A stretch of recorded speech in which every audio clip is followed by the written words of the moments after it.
Your Excellencies, ladies and gentlemen, I think we're ready to begin our session.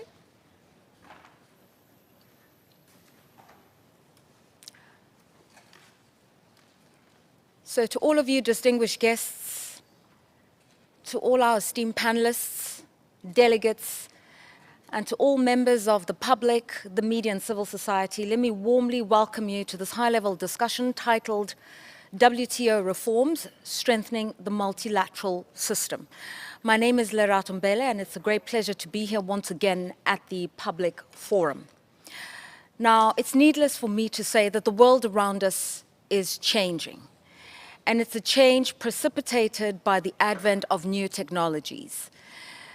Big tech and data-driven solutions are starting to define how we transact, how we pay for things, and how we engage as citizens across the world. In many cases, it is seamless, it is borderless, it is easy. But it also depends on connectivity. And we know that for a large percentage of the world population, in fact, even more than half, that is a major challenge, connectivity. COVID-19 has also created a complexity that we all understand.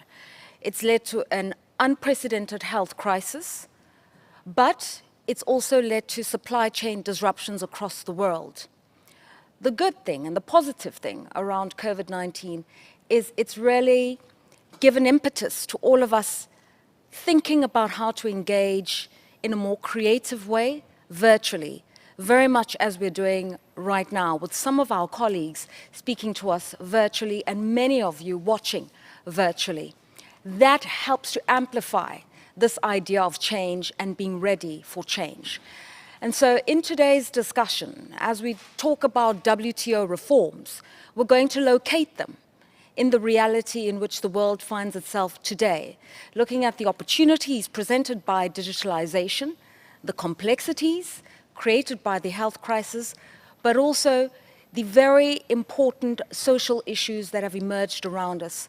How to integrate more, how to do business better, and how to be more efficient. That is the nub of the conversation we're having here today. And with those words, let me welcome you warmly. Let me also introduce to you our esteemed panel and just tell you a little bit about each one of them. We have John Denton, who's the Secretary General of the International Chamber of Commerce. He joins us here today. Thank you very much for your time. And as the head of one of the world's largest business organizations, he's going to paint a picture for us about the landscape that is increasingly characterized by these changes I've mentioned in technology, new methods of production, labor and employment patterns and migration, and also the very real demographic shifts that we are seeing in many countries of the global south. And so he lends a perspective for business to add their voice to this conversation. So thank you very much, John Denton. We're also joined here by Carlos Maria Carrera, who's the Executive Director of the South Center. And we know that prior to the pandemic, some developing countries and least developed countries were starting to reap the rewards of a multilateral trading system. It's been a patchy program or results across the developing world, but nonetheless, many countries of the South have started to feel the impact of change. And as head of the South Center, an organization that defends the interests of developing and least developed countries, we're going to get a perspective from the global South to see what is working within the multilateral trading system and what could be done better for the benefit of these emerging markets. Joining us virtually from Korea is His Excellency Yeo Han-koo, who's the Minister for Trade and Industry and Energy. We know that Korea is one of the world's greatest success stories when we're looking at trade-led development. The World Economic Forum has also ranked Korea as a country that has been leading in the area of innovation, and it's ranked in the top 5. And so we're going to be listening to some insights as to how Korea has done really well, and perhaps for insights that many countries of the developing world can emulate by way of integrating more into the global system. We also have His Excellency Nii Adebayo, who is the Minister of Trade, of Industry, Trade and Investment in the Federal Republic of Nigeria. This is Africa's largest economy by size, largest population, and also the leading producer and exporter of oil. And even though Nigeria started to diversify its economy, there are so many aspects and complexities of that economy that exemplify the circumstances you find in many regional economies of sub-Saharan Africa. But also, just by way of the changes we're seeing in Africa, it accounts for 17% of the global population, but only 3% of global trade. And so it's important to hear from the continent's leading economy how best to integrate Africa as well. We are hoping to hear from the UK Minister or Secretary of State for International Trade, the Right Honourable Anne-Marie Trevelyan, but we are having a few connectivity problems. As soon as those are overcome, we'll also be welcoming warmly the Right Honourable Anne-Marie Trevelyan. With that, I'd like to say a very warm welcome to our panelists. Let me also just speak to our audience that's connecting virtually. In terms of how you use the platform, we do encourage you to post your questions so that I can pose them on your behalf. What you do is you go to the conference platform, the public forum conference platform. You will use the Q&A functionality. You will post your question. Some of these questions will be moderated just so that they can get to us quickly on stage. And then I'm going to pose them on your behalf, and hopefully we can get through as many of those questions coming through from the public. But we'd also like to encourage you to use social media. Use your Twitter accounts, your Facebook, your LinkedIn accounts to participate in this conversation, to share your views, to comment, and you can do so using the hashtag AskPF21. And then for those of you in the room, when it is time to ask questions, may we ask you to indicate your name, where you're from, and the organization. And for everyone, speakers and those raising questions, please can you be as sharp and succinct as possible. Short, sharp questions mean we can get through the hour quickly enough. So without further ado, on my part, let's get this conversation going. Minister from the UK, nice to see you. I'm glad you finally were able to connect. There she is, the Right Honourable Anne-Marie Trevelyan. We have a full panel now. John Denton, let's start with you. Business often looks at fora like this, looks at an organization like the WTO and says, I don't know how whatever decisions are being made there impact my life. I feel it on the back end if I'm paying tariffs or not paying tariffs, but I don't really know who's speaking for me. How can we create an environment in which business is constantly seen, heard, and their needs are considered? Wow, great question. I'm so happy to hear that you're thinking about business. One of the most amazing things about multilateral organizations is how generally it's seen as an add-on or a sideshow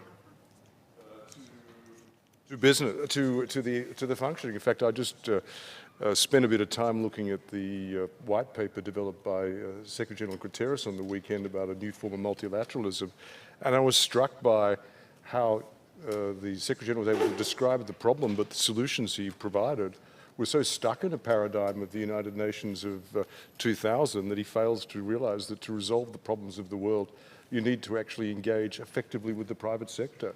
In fact, it's almost mind-boggling that that whole paper makes passing reference only to the role of the only functioning kind of global entity, which is actually the private sector.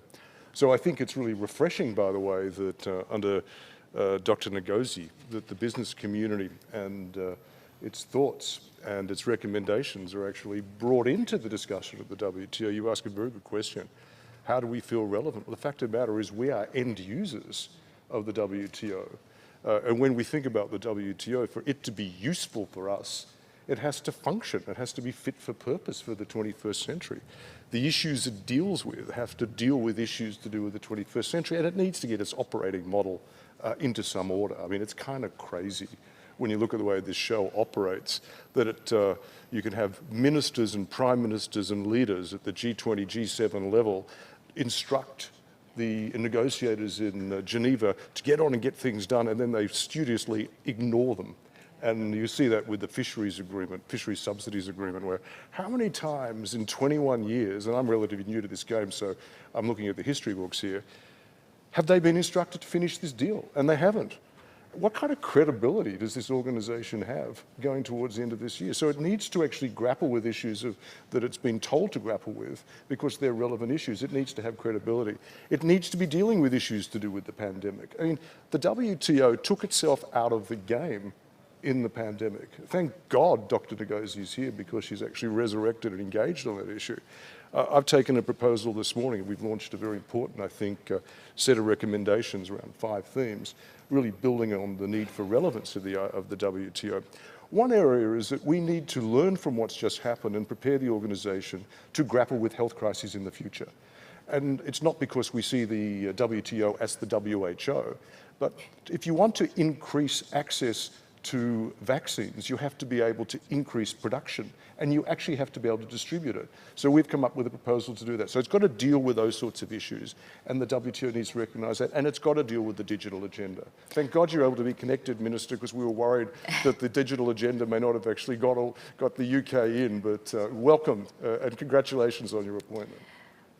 All new agendas will have slight teething problems. What I'd like you to do for me, John Denton, is very briefly give us a sense of what are the priorities that international business would like attended to, because we're in a digital world, because we're dealing with COVID-19, some of the issues you've painted up, but what should be foremost of mind for considerations at the WTO?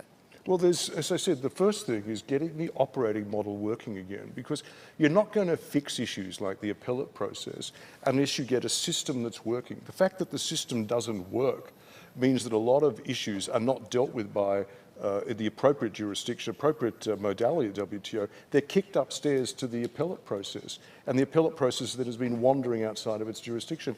It needs to be able to function effectively, built on the way in which the organisation was built. And that's not happening at the moment. There are too many things that haven't actually been thought about.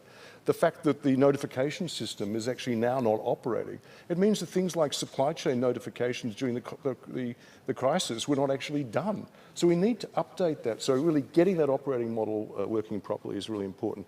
I think it needs to be front and centre of the fight against the pandemic, because this pandemic is not over, but the lessons learned from, as I said before, will be relevant. It needs to have a function that enables it to monitor the market information systems that actually surround the supply chains to enable us to increase production, etc. The next issue, it needs to join up climate and trade. This kind of craziness that the guys and girls in Geneva think that they're operating in a vacuum from the work that's going on in trying to ensure that we reach Paris is just lunacy. It needs to be joined up. We can't have functioning businesses in a planet that is actually not functioning. We need to work on that, and this group needs to understand it's important. That's the fisheries subsidies, the only live environmental negotiation on foot. But it needs to work on environmental goods and services. But it's also got to look at this issue of how carbon's handled. It's got to actually ensure that we have a functioning digital platform. So we need to ensure, first of all, that the moratorium continues against duties and taxes on digital downloads, digital transfers, but it needs to get with the 21st century and have legally enforced digital documentation. I see the UK Secretary here, and I shout out to the UK leadership of the G7, because we proposed to the G7 and the ICC that you actually do get to a point where you have legal recognition, because without that, you can't have the functionality required by SMEs to trade. And you need to therefore have face-to-face or wet signatures. You've got to have access to digital signatures. And then you need to be inclusive. You need to ensure that we bring 50% of the global population into the trading world, which is women. Right. And you need to work on that as well. Okay, so in a nutshell, what I'm hearing from you is we can't speak from ivory towers. You have to understand what business is facing at the coalface and then create alignment of policies and protocols. I'd like you to bring you into the conversation now, Carlos. Integration is a word that's been used here of a significant proportion of the global population that's not here, women, but also some would say the developing world, the emerging markets, that the architecture of the WTO as we understand it, the architecture of global trade and finance, really was designed to serve the G20. Everybody else doesn't really have a place. How do we change that? Bien, gracias por esta pregunta. Efectivamente, el sistema internacional ha sido construido en gran medida en beneficio de los países con más recursos y es indispensable que la reforma del sistema, la reforma de la arquitectura del sistema financiero internacional, la reforma que se propone en la Organización Mundial de Comercio responda a los intereses de los países que hoy están excluidos, como es el caso, por ejemplo, de los países menos adelantados. Entonces, cuando hablamos de una reforma de la Organización Mundial de Comercio en particular, no solamente debe asegurar que el carácter multilateral de la organización es preservado enteramente, sino que debe superarse la fragmentación que existe hoy en el sistema internacional de reglas. El sistema de comercio no puede operar separadamente del sistema de derechos humanos, en particular del derecho al desarrollo. Debe integrarse a los objetivos que la comunidad internacional ha adoptado en la Agenda 2030, es decir, el sistema comercial de comercio debe ser parte de un mecanismo que promueva el bienestar global, el bienestar de todos los países. Y en este sentido, cuando hablamos de integración de los países en desarrollo en el sistema multilateral de comercio, naturalmente es importante preguntarse no solamente si esa integración debe tener lugar, sino cómo debe tener lugar. Un gran número de países en desarrollo hoy siguen siendo dependientes de materias primas.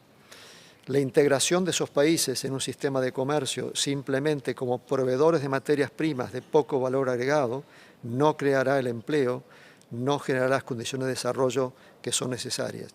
De manera tal que es indispensable que haya un enfoque más global que permita a esos países diversificar sus economías, generar valor agregado, no ser partícipes, por ejemplo, en las cadenas de valor global, solamente en las partes más bajas de esas cadenas, donde el valor agregado es mínimo.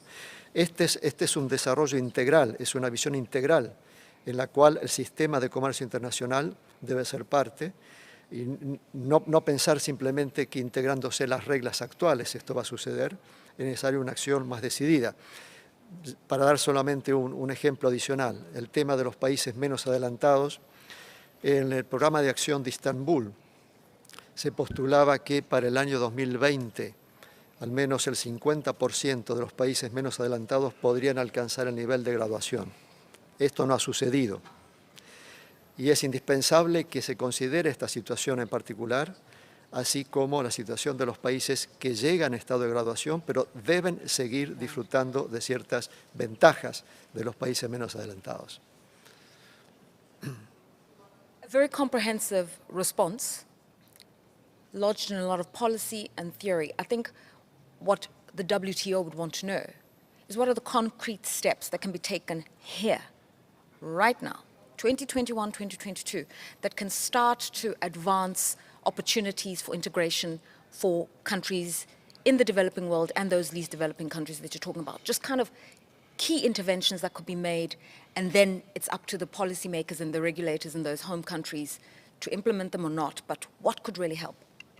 Una intervención crítica en relación con los países menos adelantados es para los países miembros de la Organización Mundial de Comercio de apoyar la propuesta que han hecho los países menos adelantados a través de la misión de Chad en noviembre del año pasado, para que haya un periodo de 12 años posterior a la graduación de esos países, para que se le apliquen las disciplinas que son las que rigen en general a los países miembros de la OMC. Es decir, deben tener un tiempo adicional para poder mantener ventajas, por ejemplo, ventajas arancelarias, de manera que esos países puedan proseguir en el camino de desarrollo.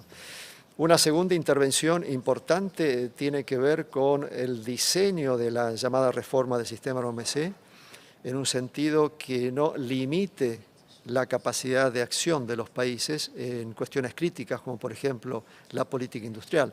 Los países en desarrollo necesitan de un espacio de políticas para generar las condiciones que les permitan integrarse de una manera positiva y con generación de bienestar al sistema internacional.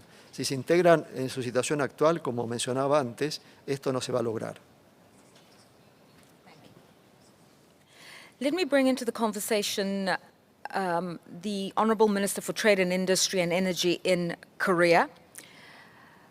Honorable Minister, we know that Korea is one of the success stories, as I said earlier on, of what trade-led development looks like. May I ask you just to share with us some of the internal reforms that were undertaken in Korea to help the country integrate more in global value chains and within the trading system? And then secondly, the reforms that you think the WTO can put in place to create an enabling environment for other countries to do the same. Thank you very much. Can you hear me well? Yes, sir. Okay. All right. Thank you very much for the invitation and also for this opportunity to contribute, especially on the topic, near and dear to my heart. As you mentioned, Korea is considered one of the successful stories of how a country can grow from one of the poorest country in the world into one of the advanced countries in the world in, I think, in 60 years or so. You may be familiar with all these high-tech Korean products you see every day in your home or in your office and in between, but it was not the case about 60 years ago. Do you know what was the #1 export product from Korea in 1960s or 70s? Around that time, our #1 product, export product, was a wheat. At that time, Korean mothers and sisters, they had to cut their long, beautiful hair off to put food on the table for their families. And then the Korean wig was very popular around the world because it was made of human hair, not plastic. But Korea sort of move up the value chain, global value chain. We started from this wig, but then we move on to textile, and then light electronics, steel, and then automobiles, and then semiconductors, etc. So I think one of the success recipes for that the achievement was, I think, that a proactive role by the government. The Korean government played a very proactive role in promoting this export. We help small and medium enterprises or many other industrial sector to find new market in unknown these unknown areas, and also this private and public partnership which made all this happen. So I would say those elements are one of the successful factors. And on your second element of your question, which is what would be the enabling environment for other countries to follow the footsteps of Korea's successful model, I think as other panelists mentioned, the world is changing, rapidly digitalizing, and I think that the digital trade rule that could really pave the path to bring many other developing countries into this fast track of development. Let me also take another example. Do you remember this Gangnam Style? This completely unknown song from unknown Korean singer with the weird act. But once that the song was uploaded on YouTube, that became an instant hit around the world. And then I think this case really shows that if you have good and creative idea, and if you bring some entrepreneurial spirit and skill, then I think you can make things happen in the digitalized world, and then you can trade with the world. So I think it really shows that the power of digital trade and how all these small and medium enterprises and mom and pop businesses around the world and in developing countries, how they can make full use of this digital platform, to really build their business and then trade with the world. So in that sense, I think that joint statement, initiative on e-commerce, that could be a very significant step forward to really facilitate this process. So I think what we can do is to really accelerate our negotiation on this e-commerce, and then I think that could be a starting point. I'll stop here and come back later. Thank you. You've given us such a broad picture of how it's been achieved for Korea over the 60 years. It's the aesthetic, the wigs. I'm going to appreciate that personally. It's Gangnam Style, it's creativity, it's music, but it's innovation as well. Mm-hmm. Seeing that Asia as a region has started to account for a significant proportion of global growth, economic activity and manufacturing, on this question of access, on this question of integration, could you also just give us an understanding of how regional economies have come together? I know that the most recent and prominent element is the Asia-Pacific Pact of 2020 that was signed. But how do you start to integrate yourselves more into global value chains that is very constructive and transformative as well? Could you just briefly tell us about that? Yes, thank you for the question. I think, if you look at this Asia-Pacific region, there has been sort of systematic division of role, across the value chain. So, for example, in 1980s and 90s, Japan played a more higher tech, whereas China was more lower tech, and then sort of Korea is in the middle, and then there has been a lot of a movement of this capital, people and businesses across the border, and I think that really happened in the private sector by this commercial interest. But I think what we saw last year was that the conclusion of RCEP, we call it RCEP, where 15 countries in the region came together to conclude one of the largest free trade agreement in the region, and I was a chief negotiator on the Korean side. And I think that's sort of the best case scenario is that WTO could be really functioning well, and then with all this multilateral negotiation.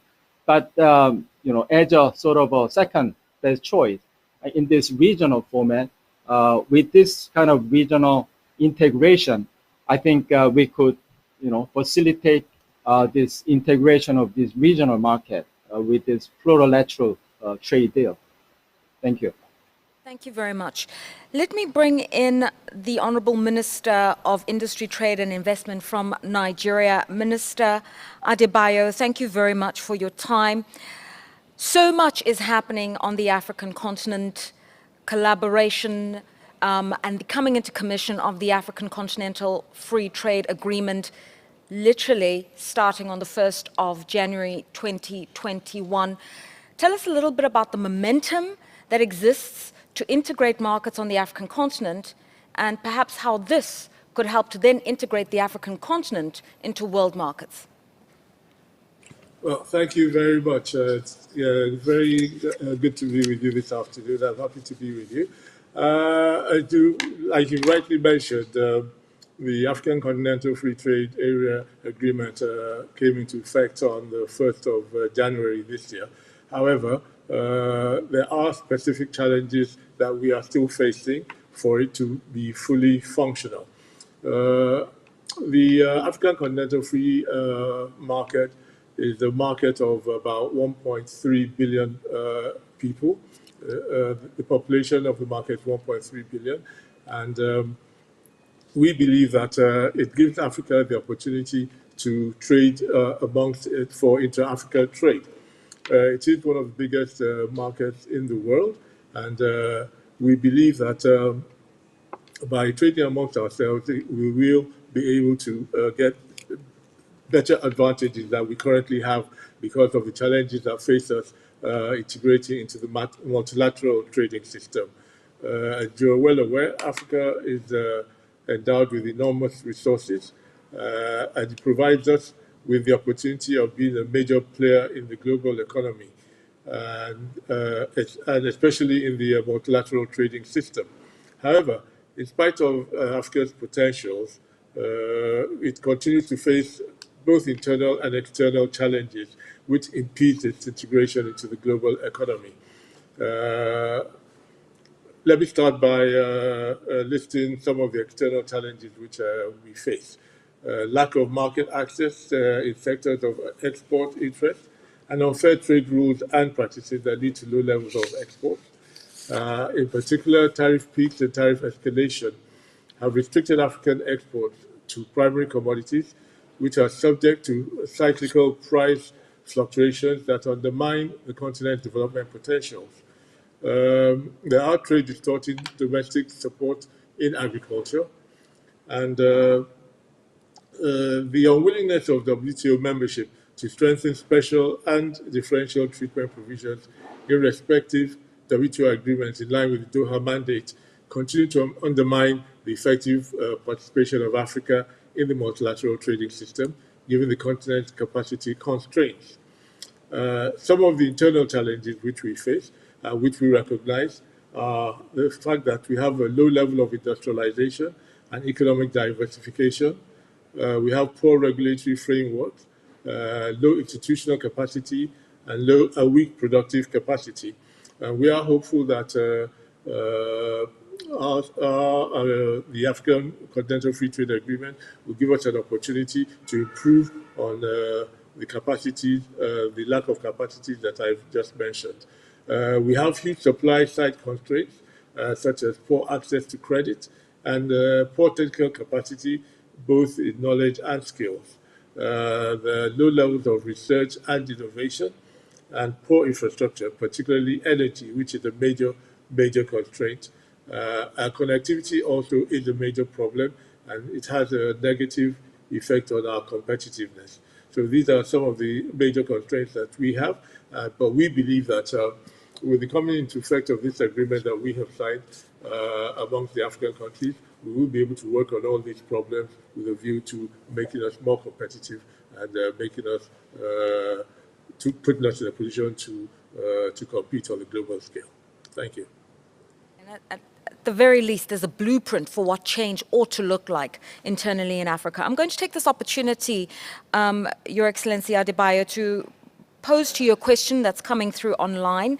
It is from Dele Sanya Julianson, who says, what role is your government in Nigeria playing to advocate responsible commercial diplomacy as the mainstream of foreign policy and effective tool for the strengthening of the multilateral system? So I guess it's kind of using your voice and your political capital to advocate for new forms of commercial activity, investment activity, seeking out opportunities and integrating it into all other fora in which you engage with the world. Yes. Basically, the government has embarked on major diplomacy programs. We are engaging others of the world with regards to trade. We have come up with new investment programs, and a lot of work is being done in that area. We have engaged, like I said, diplomatically with many countries of the world. We attend various investment programs all over the world. We are involved in seeing to it that various chambers of commerce are set up in the country. We are involved in very many bilateral talks with various countries of the world. For that. There is a question that's come through from Alexia Nefeli Duma to you, Carlos. And the question is, how do you envisage the interplay between trade and human rights law in a reformed WTO system? Bueno, gracias por la pregunta. Esto es algo que debe ser explorado. Sería importante que en el ámbito de la Organización Mundial de Comercio este tema sea considerado. Naturalmente, los paneles y el órgano de apelación de la Organización Mundial de Comercio, cuando sea restablecido, y debe ser restablecido, también debería considerar en sus decisiones el marco más general que brinda el derecho humano. De manera que este es un tema que sería importante introducir de manera sistémica en la organización. Como señalaba antes, no podemos seguir considerando el sistema de comercio como un sistema aislado, que no tiene que ver con los objetivos globales de la comunidad internacional, los objetivos de desarrollo, y naturalmente derechos humanos es una parte importante en ese esquema. Hasta ahora, generalmente los paneles que toman decisiones en las disputas en la Organización Mundial de Comercio se centran en los temas comerciales. Debe haber una visión distinta, debe reconocerse, tener deferencia respecto a los objetivos de política de los países, teniendo en cuenta en particular sus esfuerzos para realizar los derechos humanos. Let's raise a question here from Avishka Jayawira. I'm going to pose it to you, John, which says, is there a risk that the core values of the WTO, such as non-discriminations, market access and free trade, might be compromised in the reform process? You spoke about the need to really rethink and reimagine the WTO operationally, but are there potential blind spots, setbacks? No, in fact, if you go back and look at the 6 guiding principles which enable the establishment of the WTO, it also reflects partly what's been asked in the question. When we talk about ensuring that WTO is fit and proper and fit for purpose in the 21st century, those principles should guide us.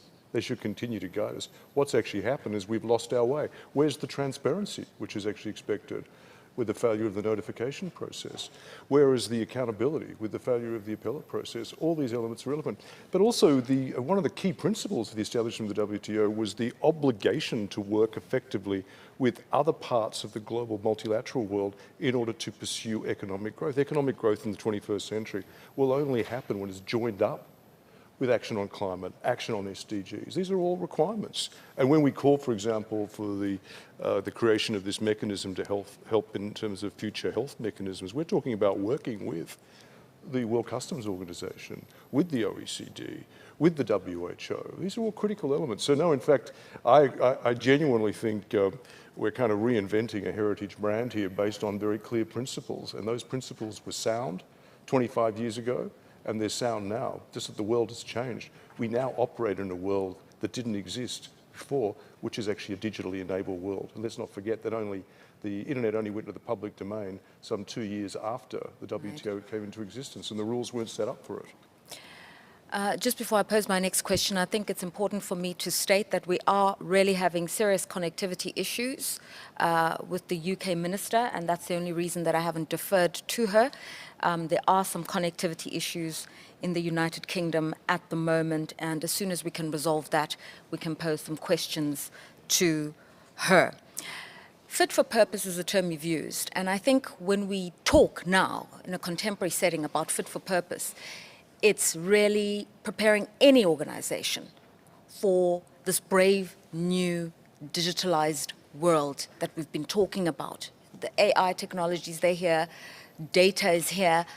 How do we really make the WTO future-proof, if that's a term, or forward-thinking, to start not just operationally integrating a lot of these new tech ideas and functionalities, but to put things like e-commerce front and center, to really think about what the world is going to become and to make sure that they're ready for what the world is going to become? Well, the first thing is don't operate in the isolated bubble of Geneva. Welcome in, as you are today under the leadership of Dr. Ngozi, the business community and civil society, and frankly the union movement. Actually, what we want is to make trade work for people and planet. That's actually the campaign we run. I heard what was said before by Carlos. It's incredibly important that trade is human-centric. It's incredibly important that the digital agenda is human-centric as well. And so we think that's really important, but do not operate in a bubble. That's why we're asking about joining up, convergence, these sorts of areas. Let's not forget the International Chamber of Commerce, the world's basically most trusted business organization, but also the largest. About 65% of us are in the developing economy, developing world, least developed, developing and middle income economies. And I'm proud of that. I heard the minister speak from Nigeria. We are opening centers of entrepreneurship in Lagos because we want to help entrepreneurship. We're opening centers of entrepreneurship in Argentina, Carlos, in Buenos Aires, but we're linking that up with regional areas in Buenos Aires. We put our money where our mouth is. We actually do stuff. It's actually about creating the environment where entrepreneurialism can actually exist. It's not necessarily about giving people jobs, it's giving them the skills to enable them to build functioning opportunities for themselves in an effective market economy. We want their support. We want their support and understanding because they are the ones who need access to a digital platform. If you really want to be able to operate effectively in the 21st century, it's not a brave new world, it is the world. We need to give them digitalized opportunities. That's why we're running a campaign to digitize 5 million businesses, SMEs in Africa. While we're working with Mwamkeli Mene at the African Continental Free Trade Association to digitize as many as we can, but also to have legally enforceable recognition of the instruments of trade which will enable them to operate. I mean, that's the sort of stuff we do. And the WTO must be facilitative of that.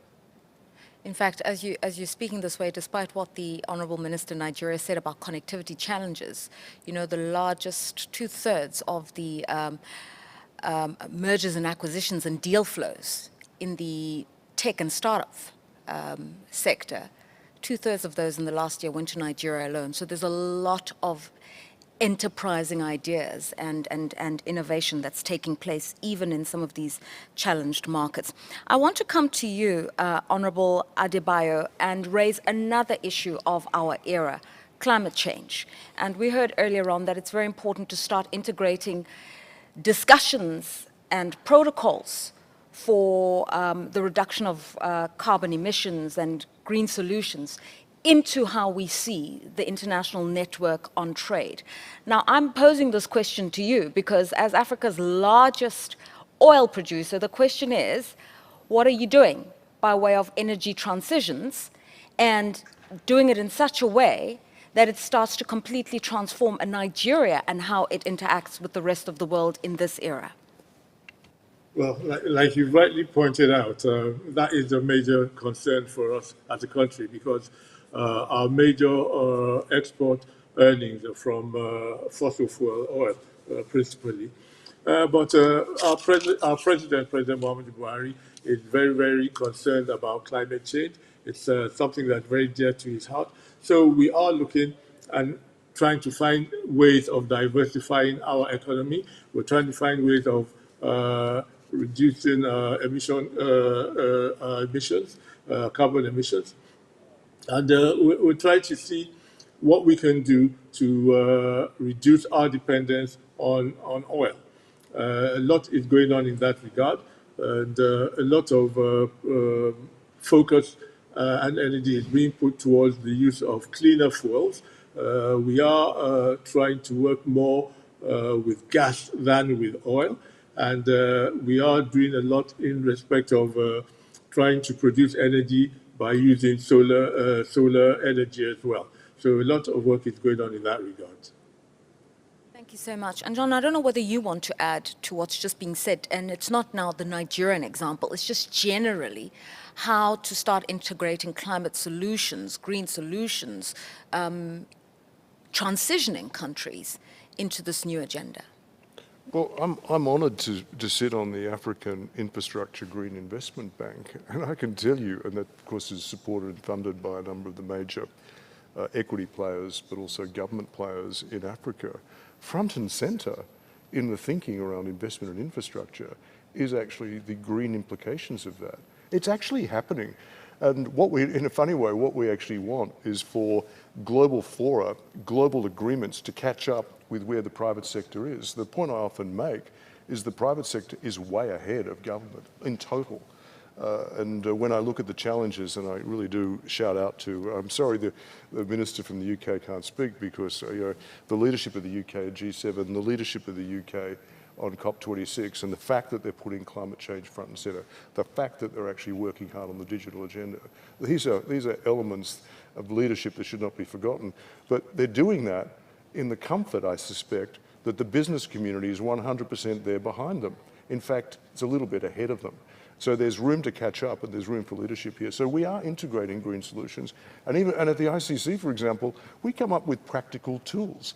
We actually have got tools available which we provide to SMEs to enable them to measure their GHG footprint, then give them an indication of how they can actually bring that down, give them a certification so they can then have access to lower cost financing. It's called, if you ever want to look it up, ICC SME 360X. It's a remarkable innovation about how the business community is leading in action on climate. Okay, so collaborating much more with the private sector and, letting them take the lead where they have the competence. I'd like to defer to you, Your Excellency, EO from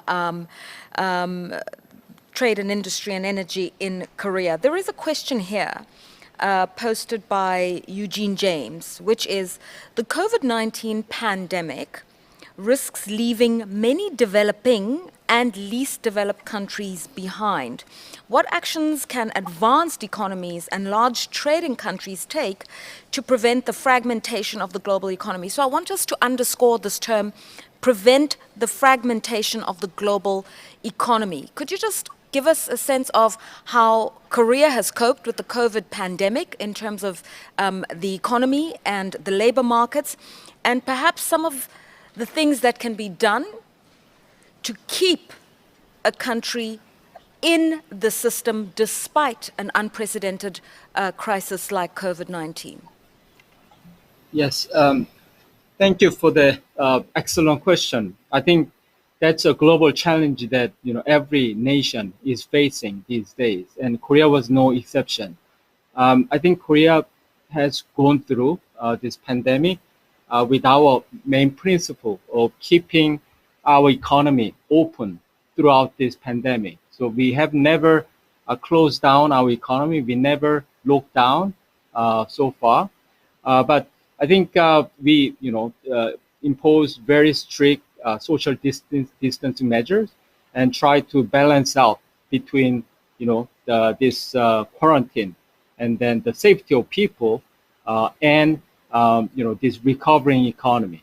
So I think that's sort of a principle that Korea has upheld throughout the pandemic.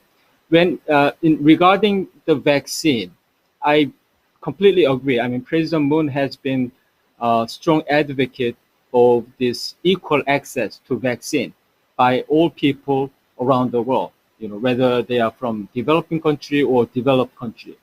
I think the practical approach that Korea is taking is that Korea is aiming to position ourselves as a global vaccine production hub, so that we have this world's second largest biomedicine production capacity, but we don't necessarily have this high tech, this mRNA technology, which is necessary for this, the state-of-the-art vaccine. So if we find ways to combine this competitive advantage that each country has, for example, Korea has a production capacity, other European or American, companies have this technology. So if we combine, then find ways to really scale up and ramp up this production capacity in a the speedy manner, I think we could produce enough vaccine to provide to our own country, but also to all these developing countries around the world. So I think we really need this international cooperation to save our human being from this novel virus. So that I think that is in line with the third way approach that Dr. Ngozi is advocating. So that's our approach. Thank you. This issue of intellectual property and waivers, it was dealt with extensively in yesterday's high-level forum, so I won't belabor that point because we really understand what needs to be done in ensuring that there's vaccine access the world over and using the capacities that exist in other markets to manufacture. There is a question here, which I'm going to pose to you, Carlos Correa. It is from Christine Abonge from Cameroon, and she says, what reforms can the WTO put in place for an enabling environment where we situate women at the center of these reforms? Reforms shouldn't make women more vulnerable in running their businesses. So this is really about that issue, is, you know, I think people don't really understand the stats when it comes to women, just how much of an economic force they are, both as producers and as consumers.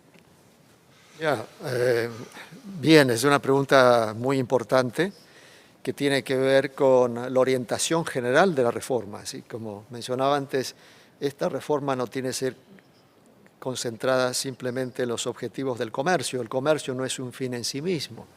El comercio es un instrumento que debe servir objetivos superiores, incluyendo el tener en cuenta los sectores más vulnerables de la población, la situación de la mujer en muchos países. Se ha hablado recién de la importancia del comercio electrónico, pero debemos recordar también que la agricultura es un tema del siglo XXI. En los trabajos de la Organización Mundial de Comercio es importante que se lleguen a acuerdos que son esenciales, como señalaba el ministro de Nigeria, para los países en desarrollo en temas agrícolas y en otros temas de la agenda de Doha que no han sido concluidos. Lo que quiero señalar es que no debemos perder de vista con las temáticas del siglo XXI que estos temas siguen siendo fundamentales para que el siglo XXI ofrezca oportunidades de desarrollo, de crecimiento, de bienestar en todos los países, incluyendo hoy en los países más vulnerables. There is a question I'd like to raise personally, and that just has to do with how we as civil society and the public often see things unfolding at a WTO or multilateral level. And that is what seems to be a preoccupation with a country like China, the second largest economy in the world, and blocs that are then formed to discuss whether China should be defined as a developing nation or not, whether they pursue fair practices. That's become very dominant in terms of conversations around reform. And the question I'd like to ask is, are some of those concerns valid? Are they exaggerated? And in many countries of the South, they think the rising of a China is very good for that diversity we've been talking about, for that change in perspective that we've been talking about, because there is a status quo shift that needs to happen in general. Could we address that? Because a lot of the issues around reform of the WTO system have to do with so many things that we're seeing in the East. Perhaps you, John. Yeah, sure. Well, maybe the better way of looking at it is that what was the purpose of the WTO and the way in which it was developed? It was actually built around the whole principle of enabling a functioning globally accessible market economy. That's what it was. And when there were new accessions to the WTO, the accessions to the WTO signed on the basis that over a period of time their economic systems would be reformed to enable them to function effectively within that setting. That's actually the tension. That's not China related. That's also related to India. That's also related to Brazil. That's also related from time to time to South Africa. There's actually issues to do with the way in which economies operate, and there's a tension with the actual underlying principle and the underlying principled approach for what guided the development of the WTO. And so there's a need for those countries to live up to the promises they made on accession, which is to continue to reform. Because what you're seeing without that is the system doesn't quite work and it rubs up against itself, and that's where you get the friction. The friction can't be dealt with because of the lack of global cooperation, and that's when you get it kicked again upstairs to the appellate process, and so they start dabbling in basically decisions in areas that should have been resolved by the members. That's what I think is really going on here. And the other element was that there was this is particularly for, and I know this from the extent of coverage that the IC has in developing countries, that there was a general expectation that opening up trade barriers and participating in the WTO would increase, on aggregate, wealth in the global world. In a way it has, but not in the particularities that's needed. There are clearly elements of global society that have been left behind. And on aggregate, there's been improvement on the analysis of the number of people in extreme poverty. There's no doubt that's improved over the years. But also at the same time, there are pockets, but there are also large swathes of communities which actually do not feel that they benefit. So there was two underlying assumptions, both of which were bold. One was that the countries that exceed would actually continue to reform to enable them to effectively cooperate and operate within the WTO system, and the other, which was that everybody would feel the benefits, and they haven't. And so we need to right those elements in terms of make trade work for people and planet. It continued the reform process to ensure that the organization is functioning. Carlos Correa, I'd like to pose the same question to you, but really rephrase it by saying, if reform entails a change in the status quo as we know it, is that the reason why there have been so many delays? That's certainly the view from many in the global south is, you got to just overhaul everything. And those who've benefited are not happy with the idea of, not calling the shots. Bien, volviendo a la pregunta inicial y a su complemento, efectivamente estos argumentos respecto del papel de China son claramente exagerados y producto de una narrativa que se ha desarrollado sobre todo en los Estados Unidos, que ven a la China como un adversario, no solamente en el plano económico y comercial, sino tecnológico. Como sabemos, China ha hecho progresos enormes en materia tecnológica, ahora está avanzando en la producción de semiconductores, de computadoras, ha demostrado que puede producir vacunas rápidamente para el COVID-19, de manera tal que hay una narrativa que se ha desarrollado, que se ha también insertado en el marco de la Organización Mundial de Comercio, con la idea de que debería haber capacidad en el sistema de reglas comerciales para determinar cuál es la estrategia de desarrollo que los países miembros pueden seguir o no. Esto me parece que es tremendamente criticable y negativo. Los países deben tener la capacidad de elegir sus estrategias de desarrollo, como le señaló el distinguido ministro de Comercio de Corea. El desarrollo económico y tecnológico de Corea puede explicarse en gran medida por el rol crucial que tuvo el gobierno en dirigir ese desarrollo y en proveer los recursos para hacerlo. Entonces, es fundamental que en el marco de la Organización Mundial de Comercio se mantenga la libertad para que los países elijan sus estrategias de desarrollo. Y debemos superar, yo creo, esta crítica que es injustificada respecto del modo en que un país en particular, exitoso, como ha sido la China, ha llevado a los niveles de eliminación de pobreza y de desarrollo tecnológico que ha alcanzado en estos últimos años. I don't want to belabor this issue on the status quo. I think we've had a fairly balanced response here on stage. I'm going to pose this question to you, Honourable Minister Yeo in Korea, which is a question from Jacob Chanda-Pillay from Dubai Customs. And the question is, micro and small-scale enterprises are on the back foot, or they are disadvantaged when it comes to the digital revolution. These micro and small-scale businesses, this sector is vital for any resilient economy, and without addressing the problems that micro and small-scale businesses face, the world cannot be a better place.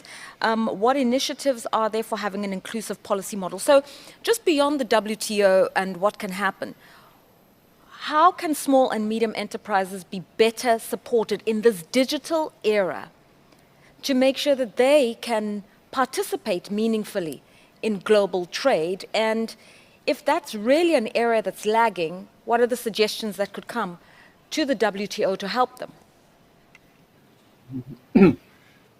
Thank you for that excellent question. I think, I absolutely agree with you that,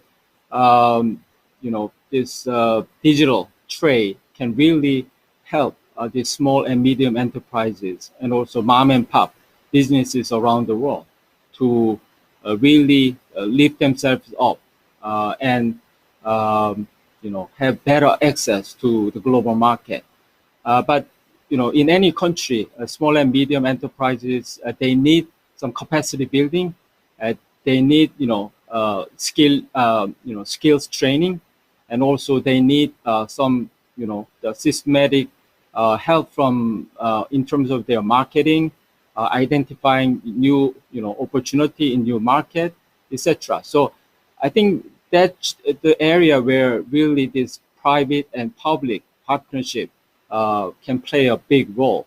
So in case of Korea, I also learned this morning, I read an interesting article about Nigeria. Looks like the fintech industry in Nigeria is booming, and also unicorn companies are really popping up in Nigeria.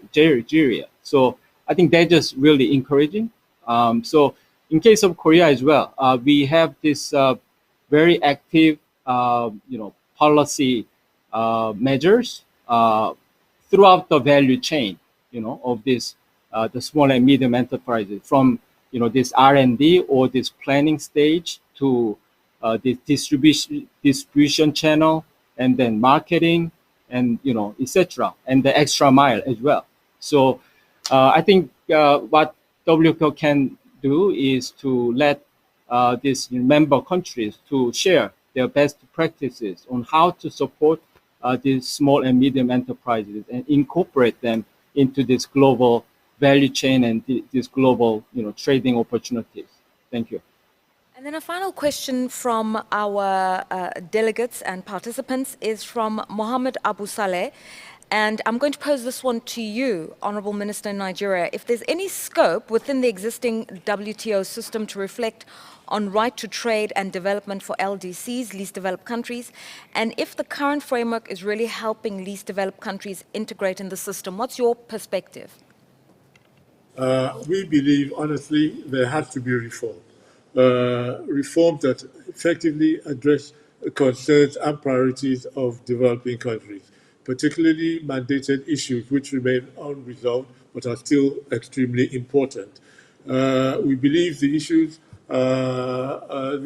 include negotiations on the Doha Development Agenda, paragraph 44 on strengthening special and differential treatment provisions, and agriculture issues such as domestic support, special safeguard mechanisms, and public stockholding for food security purposes. These issues are crucial for addressing food and livelihood security difficulties for developing countries. We believe there should be reforms or new rules on digital trade. This would provide developing countries with the requisite policy space for the development of their digital economy and other sectors. We believe also that there should be reform on transparency that take into account the capacity and resource difficulties of developing countries. The reform should support developing countries' ability to address their difficulties through a simplified notification format with a prolonged time frame in some situations, and flexibilities for small and vulnerable economies and least developed countries commensurate with their levels of development. We believe there should be reform of the TRIPS agreement to strengthen international cooperation on access to technology and innovation. And we believe that there should be the dispute settlement understanding reform that incorporates the developmental needs of developing countries and address the capacity and accessibility challenges faced by developing countries. I believe that if these reforms are put in place, that would go a long way to assisting the least developed countries. Thank you. Thank you very much for that contribution. Well, I have a final question by way of wrapping up this session, and if I may ask our panelists to give us the shortest TV version soundbite answers, but just to really focus our minds. For everybody watching this conversation today and still saying, I'm trying to make sense of the world. I'm just trying to think, when will normality, in whatever form it comes, return post-COVID? What will the world look like? As we've spoken about climate change and digitalization, where does my business fit within the context of the WTO? Please, a summation of what are key themes that people should put foremost to mind by way of just making sense of the world today and the world that's upon us as well. So John Denton. Build resilience. Build resilience into your business model. Build resilience into the way in which you approach the world, because we do not know what the world is exactly going to look like. What we do know, there will be a number of conflicting signs that emerge and conflicting themes that will emerge, and they will not necessarily congeal into one handy description of the world. But if you build capability, if you're able to digitize and build digital business models, if you're able to look at capability that you need to have, that's how you build resilience, and resilience will get you through. Carlos Correa. Sí, mi respuesta tiene que ver sobre todo con la necesidad de un mundo en donde haya mayor equidad. Creo que esta crisis del COVID-19 ha mostrado las profundas asimetrías que existen en muchos aspectos, el económico, el social, el acceso a la salud. Y si hay un post-COVID-19 tiene que ser basado en el principio de equidad, de una solidaridad efectiva y no meramente proclamada. De manera tal que creo que todos tenemos que trabajar en esta dirección. El mundo debería ser diferente al que encontramos al momento de COVID-19. Honourable Minister Adebayo, Nigeria. Well, I believe that I agree with the first speaker who talked about resilience. I believe that with resilience, we can build a better world. I believe that with reforming the WTO, would go a long way, especially in assisting the least developed countries and the developing countries. So I believe we should all be resilient and hope for a better future. Thank you. Honourable Minister Yeo in Korea. Thank you for the question. I think in Korea, we believe that crisis can be turned into opportunity. And I think innovation is the key. I mentioned this creativity and innovation of any person in this digitalized world. So if we, keep our, the focus on this innovation and this strong will to turn a crisis into opportunity, then I think we will come out of this, crisis stronger than before this pandemic. Thank you. Gentlemen, let me thank you very much for your time. Just to repeat, we've had on our panel today Carlos Maria Correa, who's the Executive Director of the South Center. We have also had John Denton, who is the Secretary General of the International Chamber of Commerce. We have had His Excellency Yeo Han-koo, who's the Minister for Trade and Industry and Energy in Korea. We've had His Excellency Ni Adebayo, the Minister of Industry, Trade and Investment in Nigeria. We did have, for a brief moment, the Honourable Anne-Marie Trevelyan, the new Minister of Trade for Britain and the United Kingdom, but unfortunately we've had connectivity problems. So what we have done by way of a mitigation so that she can contribute to this conversation, we have asked that they send us a recorded message that would put forward Britain's view on WTO reforms and how to strengthen the multilateral system. And that recorded message will be added onto our online channels later on, where I suppose a recording of this conversation can also be viewed. And so you can see her comments juxtaposed to the ones that have been shared here. But we do thank the team for the Minister trying to set her up, and it is just a pity that there was some connectivity and sound issues, but c'est la vie, that is the world of technology, until technology becomes the bedrock of what we do and refine those systems. Again, continue talking about these issues, what WTO reform means to you as an entrepreneur, as a woman, as somebody in the global south, even as somebody within a G20 member state, what this transformation could look like for the good of people, planet, and yes, indeed, profits. Ultimately, keep that conversation going via social media, Twitter, Facebook, and LinkedIn, using the hashtag AskPF21.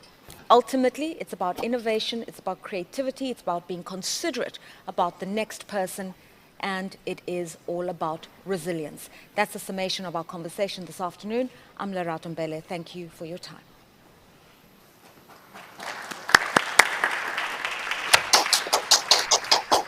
Okay.